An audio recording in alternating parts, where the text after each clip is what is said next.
And finally, passengers traveling from Canada to India are now facing stricter security screenings. Canadian officials announced that new measures citing an abundance of caution. People flying to India have been told to arrive at least 4 hours before departure and are being subjected to forced hand swabs and random pre-boarding screenings. The inconvenience to India-bound passengers is the latest escalation in tensions between Canada and India, which are now at a historic low. Our final report has more. Canadian Prime Minister Justin Trudeau continues to stumble on the global stage. His policies and actions are dragging Canada into a deeper diplomatic and domestic chaos. The latest, enhanced security screening for India-bound flyers, a move that stems from the ongoing tensions with New Delhi. Canadian Transport Minister Anita Anand announced the measures, citing an abundance of caution. In a statement to CBC, she said passengers travelling from Canada to India are now advised to arrive at airports 4 hours early. Even Air Canada, in a warning to flyers, stated that the enhanced protocols against people travelling to India would cause long delays. Toronto's Pearson Airport also confirmed the changes, with travellers already reporting slower processing times. A government official told CBC that among the screening conducted by the Canadian Air Transport Security Authority, India-bound passengers will be required to provide hand swabs, send carry-on bags through X-ray machines, and be pulled up for random physical screenings. Ottawa's steps come amid Trudeau's explosive allegations that Indian agents were involved in the killing of Khalistani terrorist Hardeep Singh Nijjar, a Canadian citizen designated as a terrorist by India. But Trudeau is yet to produce any evidence for his claims.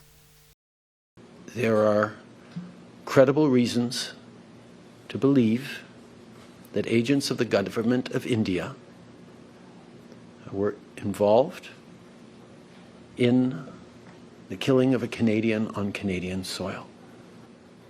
That is something of the utmost and foundational importance in a country of rule of law, in a world where international rules-based order matters. While Trudeau's claim of credible allegations have been slammed by New Delhi as absurd and motivated, both nations have since expelled top diplomats, plunging ties to a historic low. India, on the other hand, has maintained its stance. New Delhi highlights that the real issue lies with Trudeau's embrace of Khalistani extremists and anti-India elements. These groups operate freely on Canadian soil, threatening India's sovereignty and stability. But Trudeau seems more interested in pandering to domestic political factions than addressing legitimate security concerns. And Trudeau's chaos doesn't stop there. Gurpatwant Singh Pannu, a Khalistani terrorist who has a dual Canadian and American citizenship, issued threats against Air India flights just last month. But despite these provocations, Canada has failed to curb these extremist activities. Meanwhile, Canada's immigration system is spiraling out of control. Trudeau admitted mistakes in managing immigration, blaming bad actors like fake colleges and corporations for exploiting the system. And now, to mend those mistakes, Canada is slashing immigration targets to 20%. Temporary residents, including international students and foreign workers, will also face reduced numbers.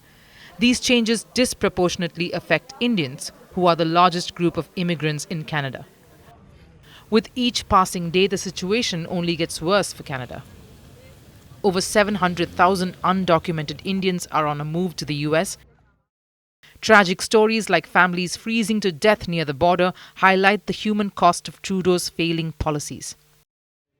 In short, Justin Trudeau's leadership, or lack thereof, is a case study in mismanagement. His misguided decisions are alienating allies, harming immigrants, and plunging Canada into crisis. A question looms: when will this Prime Minister finally step up and take responsibility?